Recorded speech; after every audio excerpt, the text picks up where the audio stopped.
Mapagpalang araw po sa inyong lahat.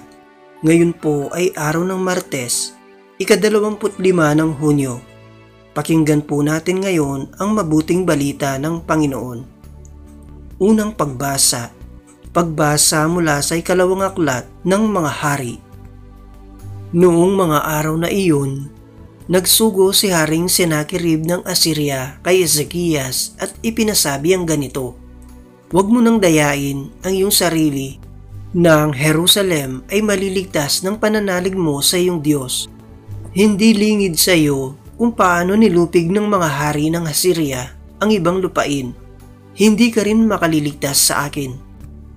Binasa ni Ezekias ang sulat na ibinigay sa kanya ng mga sugo ni Senakirib. Pagkatapos, pumasok siya sa templo.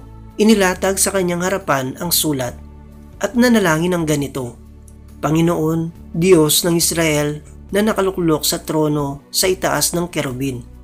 Kayo lamang ang Diyos ng lahat ng kaharian sa ibabaw ng lupa. Kayo ang lumikha ng langit at ng lupa. Dinggin ninyo ako, Panginoon. Narinig ninyo ang pag-alipusta ni Senakirib.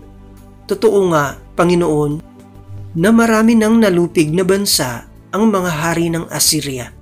Nagawa nilang sunugin ang mga Diyos ng mga bansang yaon sapagkat hindi naman talagang Diyos ang mga iyon kundi mga kahoy at batong ginawang Diyos-Diyosan.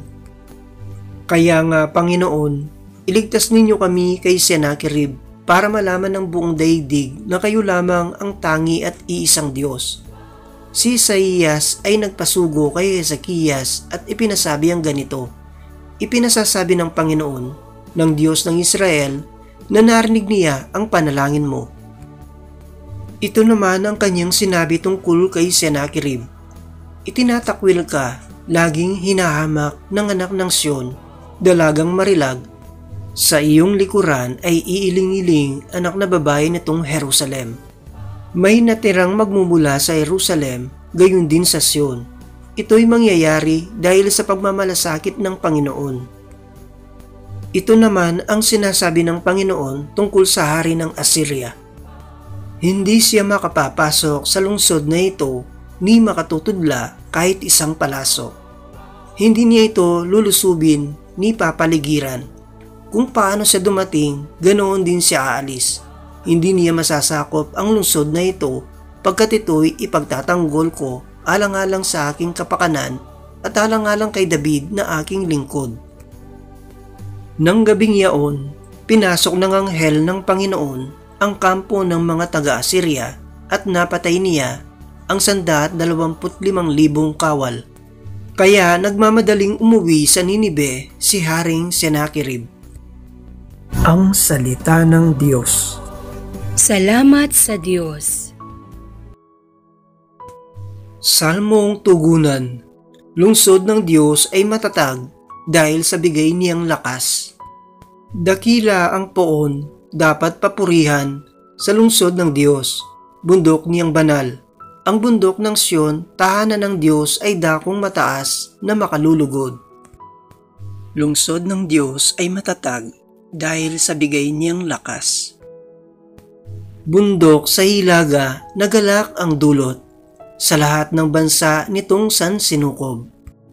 Sa piling ng Diyos, ligtas ang sinuman sa loob ng muog ng banal na bayan. Lungsod ng Diyos ay matatag dahil sa bigay niyang lakas. Sa banal na lungsod ay aming namasid ang kanyang ginawa na aming narinig. Ang Panginoong Diyos, makapangyarihan siyang mag-ingat sa lungsod na banal. Iingatan niya magpakailanman. Lungsod ng Diyos ay matatag dahil sa bigay niyang lakas. Sa loob ng iyong templo, O Diyos, aming nagunita pag-ibig mong lubos. Ika'y pinupuri ng lahat saan man. Sa buong daigdig ang dakila'y ikaw, at kung mamamahala ay makatarungan. Lungsod ng Diyos ay matatag dahil sa bigay niyang lakas. Aleluya, aleluya. Sinabi ni Jesucristo, "Ako ang ilaw ng mundo at buhay ng alagad ko." Aleluya, aleluya. Ang mabuting balita ng Panginoon ayon kay San Mateo. Noong panahong iyon, sinabi ni Jesus sa kanyang mga alagad, "Huwag ninyong ibigay sa aso ang bagay na banal, sapagkat kayo'y babalingan at lalapain nila pagkatapos. Huwag ninyong ihagis sa baboy ang inyong mga perlas, sapagkat yuyurakan lamang nila ang mga iyon. Kaya gawin ninyo sa inyong kapwa ang ibig ninyong gawin nila sa inyo. Ito ang kahulugan ng kautusan ni Moises at ng turo ng mga propeta. Pumasok kayo sa makipot na pintuan, sapagkat maluwag ang pintuan at malapad ang daang patungo sa kapahamakan. At ito ang dinaraanan ng marami.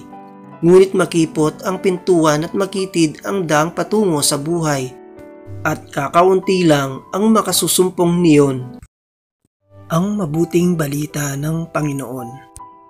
Pinupuri ka namin, Panginoong Hesukristo.